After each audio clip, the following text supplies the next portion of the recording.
नमस्कार, मैं हूं नीरज कुमार और आप देख रहे हैं मी मीडिया न्यूज। वक्त हो गया है आज के ताज़ा खबरों का। अमेठी लोकसभा सीट से हारने के बाद भाजपा उम्मीदवार स्मृति ईरानी ने जनता का आभार व्यक्त किया और जीतने वाले को बधाई दी। वहीं अमेठी की जनता ने कहा है कि घमंड के कारण हारी स्मृति ईरानी अब सेलिब्रिटी को कभी नहीं देंगे वोट। बिहार में जीत के बाद भी हारी बीजेपी। सातवें दौर की कुल 8 सीटों में सर्वाधिक नुकसान भाजपा को हुआ है, जहां पटना साहिब छोड़कर भाजपा 4 सीटों पाटलिपुत्र, आरा, सासाराम और बक्सर सीट हार गई। वहीं अहम बात यह है कि पाटलिपुत्र, सासाराम एवं बक्सर सीट पर प्रधानमंत्री नरेंद्र मोदी ने लोगों से उम्मीदवार को जिताने की अपील की थी। दिल्ली की सभी 7 लोकसभा सीटों पर बीजेपी ने तीसरी बार लगातार जीत दर्ज की है। वहीं केजरीवाल का जमानत पर बाहर आना हुआ नुकसानदायक, नहीं मिली कोई सिंपैथी वोट। बरनाला से आम आदमी पार्टी के विधायक और कैबिनेट मंत्री गुरमीत सिंह मीत हेयर ने बरनाला शहर का रिकॉर्ड तोड़ते हुए लोकसभा हल्का संगरूर से जीत हासिल की। बता दें कि करीब 26 साल से बरनाला का कोई भी युवा सांसद नहीं बना था। हरियाणा के फरीदाबाद से कांग्रेस प्रत्याशी महेंद्र प्रताप ने पहली बार लोकसभा चुनाव लड़कर केंद्रीय मंत्री और भाजपा प्रत्याशी कृष्णपाल गुर्जर को जबरदस्त टक्कर दिया। जहां कृष्णपाल गुर्जर ने 2019 में 6 लाख से ज्यादा वोटों से जीत दर्ज की थी, वहीं इस बार वह मात्र 1.5 लाख से ही जीत पाया। हालांकि महेंद्र प्रताप के चुनाव हारने की एक बड़ी वजह जिले में संगठन का मजबूत ना होना माना जा रहा है। उत्तराखंड के सीएम पुष्कर सिंह धामी ने कहा है कि आदरणीय प्रधानमंत्री नरेंद्र मोदी के यशस्वी नेतृत्व में उत्तराखंड की सभी 5 सीटों पर कमल खिल रहा है। जिस प्रकार मोदी सरकार में सभी वर्गों के लिए अनेकों जनकल्याणकारी योजनाएं संचालित की गई, उसी का परिणाम है कि एनडीए को पूर्ण बहुमत प्राप्त हो रहा है। झारखंड की मानव प्रियदर्शनी ने नीट 2024 अखिल भारतीय स्तर की परीक्षा में ऑल इंडिया रैंक में प्रथम स्थान हासिल किया है। यह जेबीएम, शामली और झारखंड राज्य के लिए ऐतिहासिक क्षण है। छत्तीसगढ़ में लोकसभा के 11 में से 10 सीटों पर बीजेपी को जीत मिली। वहीं कांग्रेस के नेता प्रतिपक्ष डॉक्टर चरणदास महंत की पत्नी डॉक्टर ज्योत्सना महंत को कोरबा से जीत मिली है। दोस्तों, आगे बढ़ने से पहले आपसे रिक्वेस्ट है कि अगर आपने अभी तक इस न्यूज़ को लाइक और कमेंट नहीं किया है तो प्लीज़ लाइक और कमेंट कर दीजिए, क्योंकि आपके लाइक और कमेंट का मैं कब से इंतजार कर रहा हूं और जैसे ही आपके लाइक कमेंट आते हैं हमारे खुशियों का ठिकाना नहीं रहता। भारत में हुए लोकसभा चुनाव में एनडीए को बढ़त मिलने के बाद दुनिया भर के कई राष्ट्राध्यक्षों ने प्रधानमंत्री नरेंद्र मोदी को फोन कर बधाई दी है और कहा है कि हमारे रिश्ते भारत के साथ और मजबूत होंगे।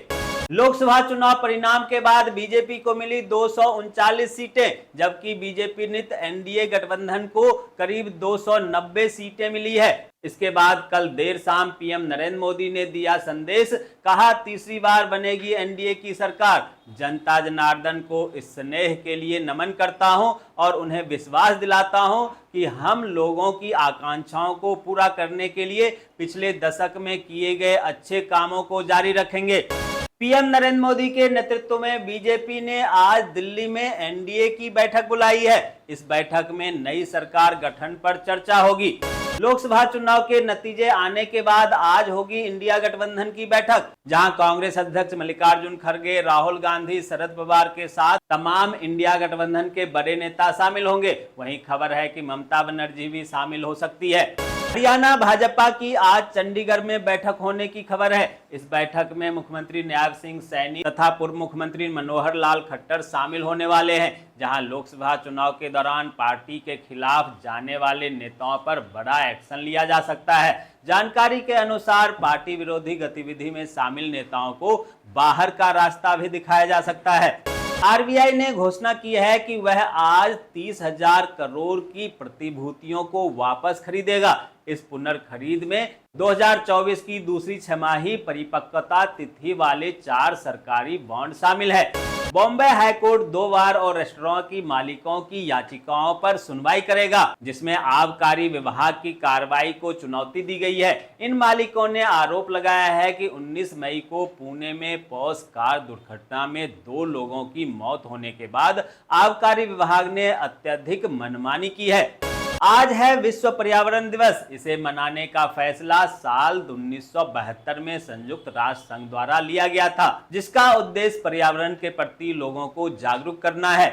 AIMIM प्रमुख असदुद्दीन ओवैसी को 15 सेकंड की चुनौती देने वाली नवनीत राणा चुनाव हार गई है, जहां महाराष्ट्र के बारामती लोकसभा सीट से भाजपा की उम्मीदवार नवनीत राणा को कांग्रेस उम्मीदवार बलवंत वानखड़े ने शिकस्त दी।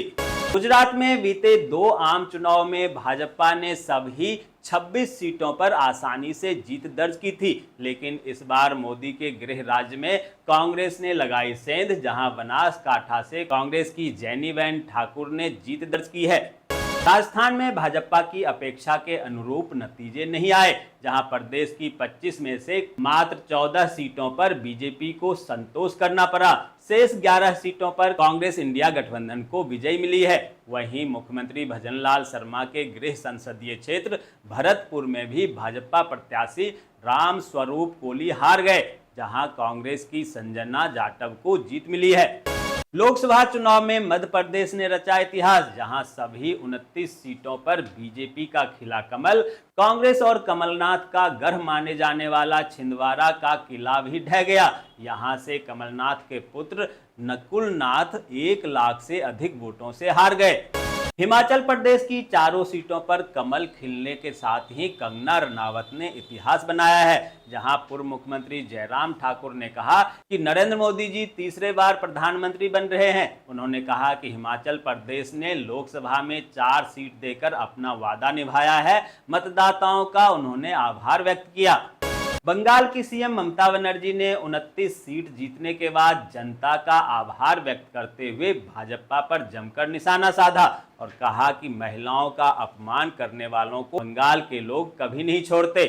दोस्तों, मैं देख पा रहा हूं कि आप में से बहुत सारे लोगों ने इस न्यूज को लाइक किया है और कमेंट किया है, लेकिन अभी भी कुछ लोग बाकी हैं जिन्होंने न्यूज को लाइक और कमेंट नहीं किया है। उनसे भी आग्रह है कि प्लीज प्लीज प्लीज वे भी न्यूज को लाइक कर दें, कमेंट कर दें, साथ में शेयर भी कर दें।